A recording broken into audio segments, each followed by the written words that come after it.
ओम क्रीं महाकल्ले नमः। नमस्कार दर्शक बंधु, जय जगन्नाथ। दर्शक बंधु, शनिश्चलन परे जोटा कि मार्च 29 तारिख दिन संगठित हेले चलन हेले आपनकर मीन राशि को यह परे परे आउ एक बेनिफिक प्लानेट जोटा कि नैसर्गिक शुभग्रह आपनकर सौर जगत रे बा यूनिवर्स रे जदि के बेनिफिक प्लानेट थांती ता होचंती जुपिटर, जहा कि बृहस्पति। बृहस्पति होचंती संस्कार, शिक्षा, ज्ञान, आपणकर मनोबल, आपणकर धीशक्ति, आपणकर विजडम, आपणकर जो इंटरनल क्वालिटी, आचार विचार व्यवहार, ये सबूर कारकत्व बहन करिथांती आपणकर बृहस्पति महाराज, जे कि देवता मानकर गुरु तांको आख्या मिलिछि। एइति गुरु तांको कहा जाए शनिंकर जो प्रभाव रु से हमको बर्तई थांती बा बंचई थांती। तेणु एस्ट्रोइड जो गुड़िक आसे शनिंकर, शनि जेहेतु जिओसेंट्रिक पद्धति रे पृथ्वी ठारू शनि शेषतम प्लानेट, तांको ठारू जो रश्मि गुड़िक बा एस्ट्रोइड आसे ताकू स्वतंत्र भाव रे जुपिटर कौन करंती निज वक्ष को से कौन करंती ना ऑब्जर्व करि नै थांते। तांको पाखरे जो ग्रेविटी अछि, पावर अछि, से ताकू जागी आम पृथ्वी पृष्ठ को से बंचई दियंती। तेणु पृथ्वी पृष्ठ जो लोक माने रहिले तांको विशेष क्षति हेले नै। आ शनि एइति पई तांको कला रंग बोली कहा जाए, कारण शनि को पाखको एते दूर रे से अछंती। आमे जो सौरमंडल रे अछंती, आम पई जो सूर्य अछंती, अनेक सूर्य अछंती महाजागतिक बा यूनिवर्स रे। तेणु सूर्यंकर किरण शनि ऊपर पड़ी पारलानी, तेणु से कला कला बोली तांकर प्लानेट को कहा जाए। तेणु आमे कला रंगर वस्त्र पिंधती शनि को पाई। तेणु से तो अलग पर्याय आमे आलोचना करिबा जेतेबेले शनि को टॉपिक आसीबो। आज आपनकर राशि जहा कि मिथुन राशि रे आसंतु आज जानिबा जे जो बृहस्पति 13 मास रे थरे परिवर्तन हेतांती। बृहस्पति आपनकर गोटे राशि रु आउ एक राशि को जिबा पाई पाखापाखि 13 मास समय नहीं था। दर्शक बंधु,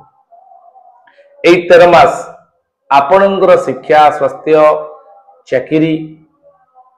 ये सब क्षेत्र रे कौन रहिबो एवं अर्थ मध्य, जेहेतु जुपिटर अर्थर कारक, फाइनेंस डिपार्टमेंट कारक मध्य, धनर ग्रह होचंती आपणकर जुपिटर बा बृहस्पति। तेणु कौन रहिबो बृहस्पति चलन जहा कि आसंता मे मास 14 तारिख रे संगठित होछि। चलन होचंती बृहस्पति वृष राशि रु मिथुन राशि, अर्थात आपण को निज राशि को जाउचंती किए ना बृहस्पति। जन्म राशि सुराचार्य रामं राजा वनम गत। तेणु जन्म राशि रे, तेणु एठी आपणकर जेहेतु आपणकर राशि रे एठी भी आपणकर बोर्ड माध्यम रे एनालिसिस करिबा जहाँ थंबनेल दिया जायछि, जेहेतु तीनटा दृष्टि दिया जायछि आपणकर बृहस्पति को। जन्म राशि आपणकर जो राशि जोटा कि मिथुन राशि रे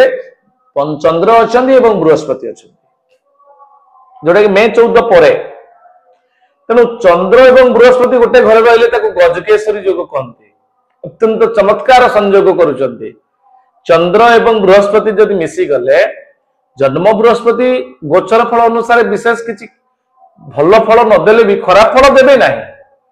किंतु चंद्र सहित मिसी गले से जो कंजक्शन को बा से जो अटैचमेंट को बा संयोगीकरण को निश्चित भाव रे एक भल संयोग बोली कहा जाए, गजकेसरी योग बोली कहा जाए। तेणु जेहेतु आपन राशि गजकेसरी योग हेउछि, यह एक चमत्कार योग। 13 मास पर्यंत आपण फाइनेंशियली केते बेले अभाव परिलक्षित हबो नाही, एवं शत्रु आपणकर जेते भी थांतो ना कहीं आपण शेष समय रे पराजित स्वीकार न करी जय लाभ करिवे। एवं द्वितीय रे मंगल आपणकर जे कि षष्ठाधिपति लाभाधिपति मंगल जेहेतु द्वितीय रे निश्चयिक अछंती, फाइनेंस तो आसीबो किंतु स्टेबल हबनी, फाइनेंशियली समस्या टिके देखा दबो। जन्म राशि रे थिबारु बृहस्पति टिके लिवर, फैटी लिवर अर्थात आपनकर चर्बी जातीय रोग, लिवर रे किछि समस्या, पेट रोग, डाइजेस्टिव प्रॉब्लम देखा दे पारे। दर्शक बंधु, एटा विराट बड़ प्रोब्लेम नहीं आजिकल जनरल हो गलानी आपको विशेष डरिबार नहीं कारण जमती थंबनेल दिया है कि बहुत डरे दियंती बहुत किसी बड़ प्रोब्लेम हो देखो यहाँ हूँ चंद्रकुंडली अनुसार करा जोटा मून साइन अनुसार आपको प्रेडिक्शन दि जाऊँ दर्शक बंधु यापर चंद्रकुंडली पर लग्न कुंडली अच्छी नवांश कुंडली अच्छी दशमांश कुंडली अच्छी षष्ठ्यांश विचार अच्छी षोड़श वर्ग अच्छी 9टा ग्रह 12टा राशि 12टा भावर प्रेडिक्शन पुणी डिग्री वाइज रिपोर्ट अच्छी आप चाहते दर्शक बंधु इंडिविजुअल प्रेडिक्शन करने स्क्रीन जो नंबर दिखाई आप कॉन्टाक्ट करेंगे कौन प्रोब्लेम ना एठी जेहेतु बृहस्पति सीना रहिले मिथुन राशि रे आपणकर बृहस्पति पश्यन्ति सप्तमं सर्वे शनि जीवा कुजादय विशेषतश्च त्रिदश त्रिकोण चतुरष्टमान तीनटा दृष्टि दि जाइए बृहस्पति को बृहस्पति जदि आपणकर मिथुन राशि रहिले तांकर प्रथम दृष्टि पंचम दृष्टि सप्तम दृष्टि नवम दृष्टि कोठी पड़छि देखिबा प्रथम द्वितीय तृतीय चतुर्थ पंचम पंचम दृष्टि पंचम स्थान को देखिथिबारु जो माने विद्यार्थी अछंती शिक्षार्थी अछंती सेमानंकर बढ़ोतरी होबो पाठ पढ़ारे कारण बृहस्पति सिना खराब जगह रहिछंती किंतु तांतो नजर दृष्टि खराब होई नथिबो बा केबे भी हुए नाही तेनु बृहस्पतिंकर पंचम दृष्टि पंचम स्थान रे पड़ुछि दर्शक बंधु यह अति उत्तम संयोग पंचम दृष्टि पंचम भाव को थिबारु विद्या क्षेत्र रे शिक्षार्थी माने बढ़ोतरी घटिबे प्रेम संपर्क रे बढ़ोतरी हबो ट्रू लव आडू आपण गति करिवे परस्पर भीतर जदि मनमालिन्य पूर्व थिबो ता सट आउट हबो ए वर्ष आपण पई प्रेमी जुगल पई बहुत बढ़िया आपणकर संतान संतति प्लान करबा पई चाहछन ए समय किछ असुविधा नै कारण बृहस्पतिंकर पंचम दृष्टि आपण संतान स्थान को अछि कारण पंचम स्थान संतान स्थान शिक्षार स्थान एवं प्रेम प्रणयर स्थान तेणु जेहेतु बृहस्पतिंकर दृष्टि पंचम स्थान को अच्छी निश्चित भाव में आपन को बेटर रिजल्ट दब यापर आउरी दुईटा दृष्टि अच्छी बृहस्पतिंकर सप्तम दृष्टि सप्तम स्थान को पड़ुछि जाया स्थान पार्टनरशिप बिजनेस रो स्थान आपनकर स्त्री हेतु आपण अत्यंत लाभवान हेबे आपन स्त्री आपन को सपोर्टेड रे काम करिवे आपन स्त्री आपन पई अत्यंत गुरुत्वपूर्ण भूमिका बहन करिवे ए 13 मास आपनकर पार्टनरशिप बिजनेस जदि करिवा पई चाहुचंती कुंडली तो निश्चित देखै के एनालिसिस करी के आपन करिवे किंतु तथापि ओवरऑल आपन जदि पार्टनरशिप बिजनेस करिया पई चाहुचंती दर्शक बंधु आपन करि परिवे एहा परे आपनकर जेहेतु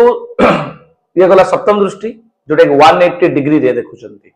पूर्ण दृष्टि रे देखुचंती निजर सप्तम स्थान को जाय स्थान को झगड़ा थिले भी समाधान हबो ए वर्ष आपण मैरिड लाइफ एकदम टप जीवाकू जाओ हबाकू जाउची पूर्व जदि जेकोसी विराट बड़ शत्रुता थाउ ना कहीं सट आउट हबो कारण बृहस्पतिंकर दृष्टि सप्तम स्थान को पड़ुची बृहस्पतिंकर नवम दृष्टि कोठी अछि नवम दृष्टि नवम स्थान को अछि तेणु आपण भाग्य स्थान नवम दृष्टि रे नवम भाग्य स्थान को देखुचंती दर्शक यदि भाग्य स्थान को देखुचंती आपणकर भाग्य डेस्टिनी आपन सपोर्ट करिवो तेणु मिथुन राशि रे रही नवम दृष्टि सप्तम दृष्टि पंचम दृष्टि रे पंचम स्थान को देखुथिबारु यह अत्यंत चमत्कार हबार संभावना तीनोटी क्षेत्र रे आपण लाभवान हेबे किंतु दर्शक बंधु आउ एक कथा कहूची कर्म क्षेत्र को आदि आमे तुलना करि परिबानी अवश्य कर्माधिपति सप्तमाधिपति बृहस्पति आपनकर जन्म रे अछंती सत किंतु कर्मस्थान राहु अछंती कर्मस्थान रे शनि होबा द्वारा आपण लेजी हे जिवे आपनकर कर्म क्षेत्र रे सामान्य टिके कॉन्फ्लिक्ट आसी पारे आपण मिसगाइडेड हे पारंती अर्थ अपव्यय हे पारे तेणु ए सब प्रति मते आपण दृष्टि देबे ये थेला संपूर्ण एनालिसिस दर्शक बंधु आमे एबे जिबा रिमेडी पार्ट को अर्थात प्रतिकार कोन करिबा जो हल्का किछि प्रॉब्लम रहिछि ताकू कोन कले हमर समस्यार समाधान घटिबो ई छोटिया सूचना दे जदि आपण कोनसी वास्तु करिया पय चाहंती आम द्वारा वास्तु करिया पय चाहंती आमे से जगह ऊपर को जिवु आपनकर पुरातन नूतन जहां भी घर ताऊ फैक्ट्री इंडस्ट्री आपनकर होटल रेस्टोरेंट व्यवसायिक अनुष्ठान जहां भी आपण करिसंती किबा लॉस होउची बारंबार बड़ इन्वेस्टमेंट तो करि दैचंती किंतु सेति आउटपुट आपण को आसु नाही चिंता करिवार नाही दर्शक बंधु आमे से जगह ऊपर को जिवु ओरा स्कैनर जोटा आपण देखि परछन मो हाथ रे एटा आपनकर ओरा स्कैनर मशीन जोटा कि जर्मन टेक्नोलॉजी रे आपण से जगह पर पॉजिटिव एनर्जी नेगेटिव एनर्जी को सर्च करबा सहित आपनकर 16टा जोन रे विभक्त करी आपनकर जोनल सेटिंग करा जिवो 16टा जोन को चेक करिकी तार एनर्जी चेक होबो एवं डिरेक्शनल जोटा कि आपनकर सठिक दिग निर्णय यंत्र आम पाखरे अछि जोटा कि 0 डिग्री नॉर्थ को नहीं आमे काम करूछु 5 एलिमेंट को बैलेंस करके से जगह रे प्रतिकार देके आसी निश्चित भाव में दर्शक बंधु आपण सुफल पाइबे एहा हमर विश्वास रहिछि। दर्शक बंधु एबे रहिछि आपण मानक पई प्रतिकार जुपिटर को पई बा बृहस्पति देवगुरु बृहस्पति को पई कोन रहइबो प्रतिकार आसंतु जानिबा। बृहस्पतिंकर बीज मंत्र होछि ब्रूम बृहस्पते नमः। उच्चारण कला बेले ओम उच्चारण करिवे ओम ब्रूम बृहस्पते नमः। ए बीज मंत्र को नित्य 108 थर जप करंतु 45 दिन पर्यंत 45 दिन सरिला परे पूरा 13 मास पर्यंत प्रत्येक गुरुवार को गुरुवार सूर्य उदय समय रे उदित सूर्य को देखि सही समय रे आपण जप करंतु निश्चित बेटर रिजल्ट मिलिबो। एहा परे दर्शक बंधु जो माने ग्रह विप्र अछंती ग्रह ब्राह्मण अछंती जो माने ज्योतिर्विद अछंती से माने दैवज्ञ ब्राह्मण